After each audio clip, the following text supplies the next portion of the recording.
अतीक अहमद के बेटे असद अहमद और उसके साथ मौजूद गुलाम का एनकाउंटर सही था या गलत था?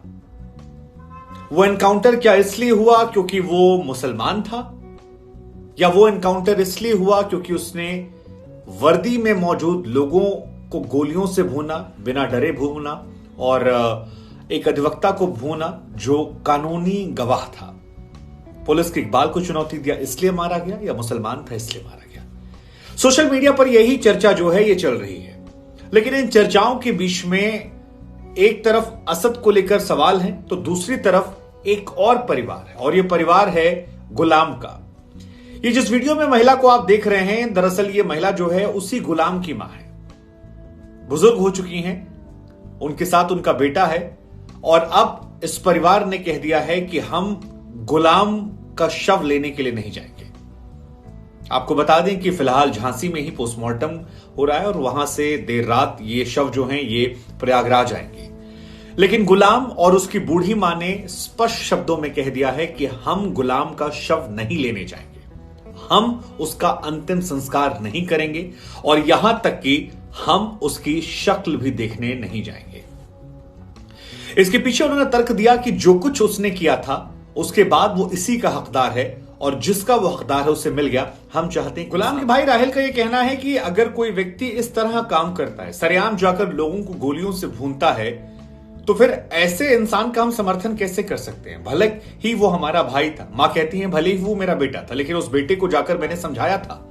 उसकी मां कहती है कि बचपन से मैंने तीनों बच्चों को अच्छी शिक्षा दी थी, लेकिन गुलाम जो है वो मेरी बात नहीं मानता था, और कई बार मैं उसके पास गई। कहती हैं कुछ महीनों पहले जब वो जेल में था तब भी हम उसके पास गए थे और उसे समझाया था कि बेटा अब तुम्हारी शादी हो चुकी है, अपने परिवार पर ध्यान दो, कोई ऐसा काम मत करना जिसकी वजह से तुम्हारे खानदान का नाम खराब हो जाए, कोई ऐसा काम मत करना कि परिवार पर संकट आ जाए।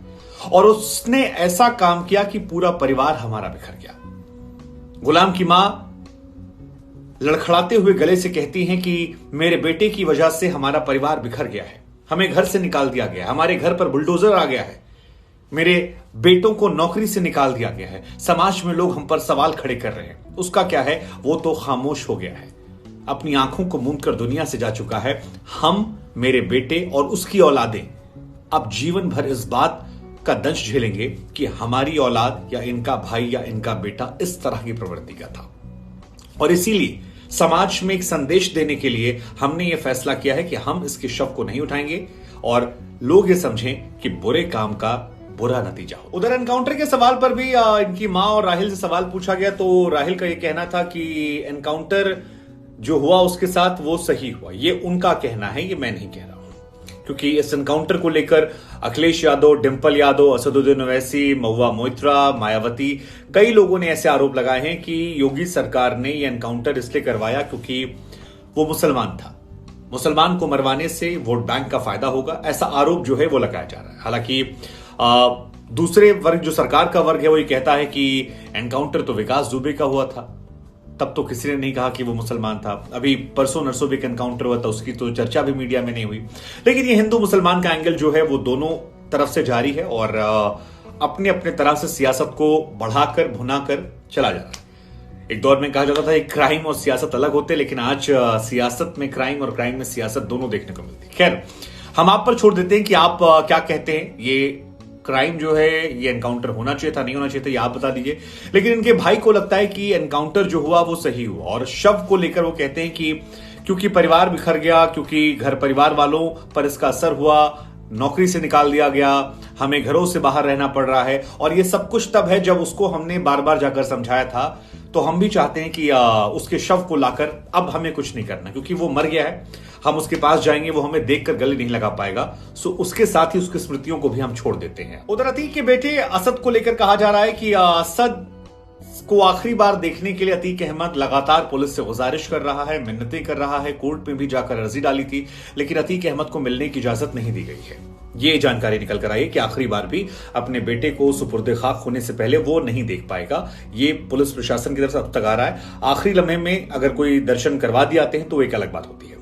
दूसरी तरफ से कहानी आ रही है कि शाइस्ता परवीन जो है वो सरेंडर कर सकती हैं और पुलिस के जरिए वकीलों के साथ वो बातचीत कर रही हैं। उनके वकीलों ने कहा है कि वो जल्द ही सरेंडर कर सकती हैं और जल्द ही में सबसे मुनासिब वक्त जो है वो आज रात का हो सकता है। उनके घर के बाहर पुलिस प्रशासन का पहरा है, तमाम महिला सुरक्षा कर्मी लगा दी गई हैं।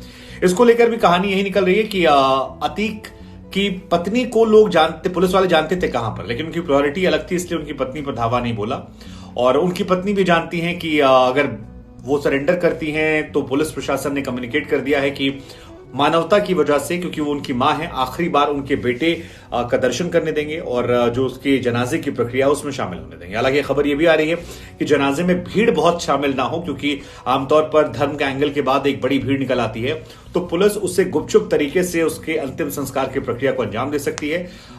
हो सकता है शाइस्ता यहां पर आए, सरेंडर हो जाएं और पुलिस उन्हें दर्शन करने दे। लेकिन दोनों में काफी डिफरेंस है, जो सियासतदान कह रहे हैं और जो गुलाम की मां कह रही है। आप किसके साथ हैं?